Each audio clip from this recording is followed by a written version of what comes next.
Welcome back to Boring Reviews. Toby here. Michael here.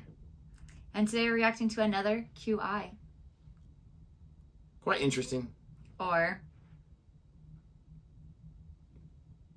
Key? I forgot the line. I was going to say. Your line is quite interesting, not mine. Yes, but I said it, and so I was ready for key. So wrong. But then you said quite interesting, and I was like, that's okay. Or I tried to give you to say it. You gotta do it in the right sequence. Sorry. But we are reacting to 12 Frenchmen and 12 mosquitoes. Oh, I know that joke. No, I don't. The only thing I know about a mosquito is that you can bring back dinosaurs if you find one that has dinosaur blood in it, as it was wrapped up in amber. Amber. Not amber. What book did that come from? You really don't know that reference? That's Jurassic Park. Jurassic Park.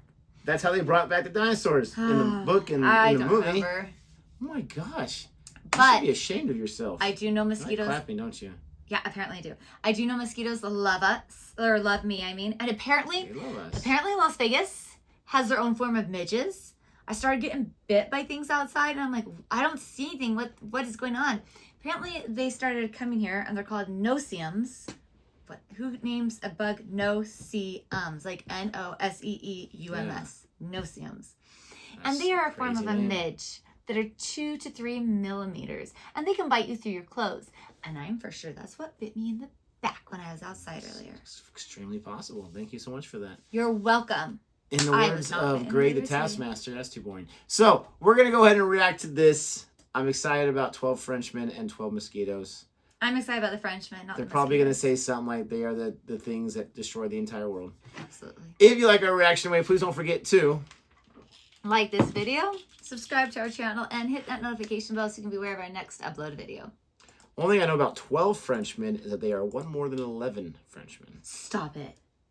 Would it be the same as a dozen Frenchmen? No. Oh. One less than a baker's dozen. Here we go. Tell me all about the 12 Frenchmen and the 12 mosquitoes.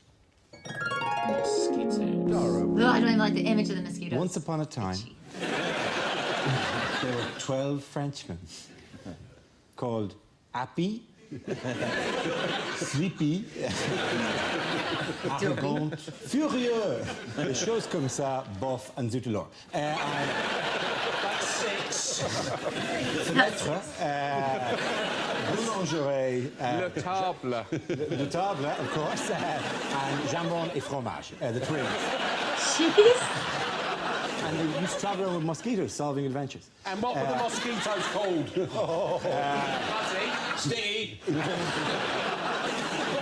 It was a very, very low-rent 1950s French detective season that involved, at some point, the extraction of a tiny amount of blood from one of the suspects.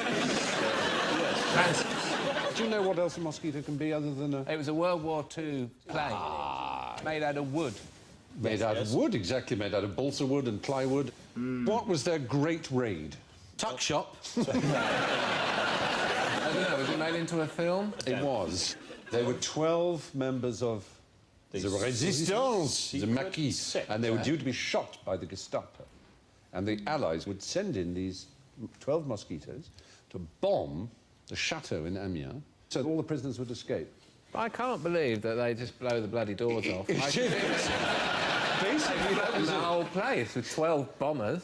You're right, what happened was they had to go down an avenue of poplars, which was so narrow they had to Down the fly. avenue of poplars. Yeah, but exactly like that. That's what you'll have to do.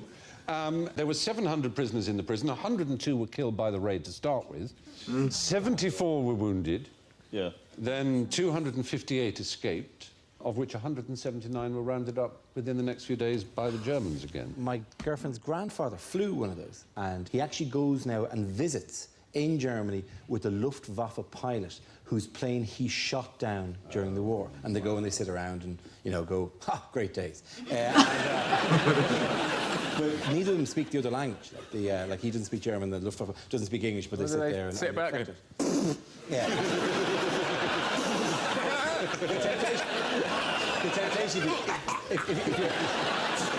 if you're standing behind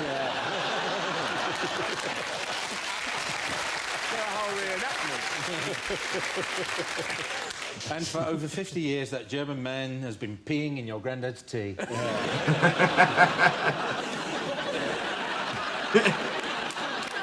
We had an Airfix model of one of those. I gave it to my dad for his birthday, and he made it before breakfast. You put the transfers on. Yeah, painted it and everything. Yeah. That was a pain because you had to put them in hot water and wait for them to slip off. And then, of course, with chubby 6-year-old fingers, you just end up covered in swastikas. You go to school and they think you're in the BNP, and it's, no, I've been trying to make a hind call, sir. So it's kind of interesting to hear that. I'm reading All the Broken Places. It's the sequel to The Boy in the Striped Pajamas. And it's talking about the sister of the boy in the striped pajamas. And it goes back and forth from when she's 16 to when she's in her 90s. And how, like, when she and her mother escaped to France, how they had to change their name, their story, everything, because everybody just hated the Germans at the time. And at the time, her father was an officer, in the book at least, for the German military, and was in charge of a concentration camp and everything. But anyway, it just made me think of like the whole swastikas and everything, and people would hate you. It's definitely crazy times for crying out loud. It's War times would be so insane. And then to think, because the idea of war where you're going to a country or you're defending your own country and your whole intent is to stay alive, protect your fellow soldiers, and kill the enemy. Enemies that you've never met, you've never had an argument with, you probably would get along with. And then after it's all done, and like, okay, now we're not at war anymore, we're going to go out and have some tea together with someone who maybe I didn't purposely fight with a bayonet or something, but was on opposite sides during certain times. That's just insane to me.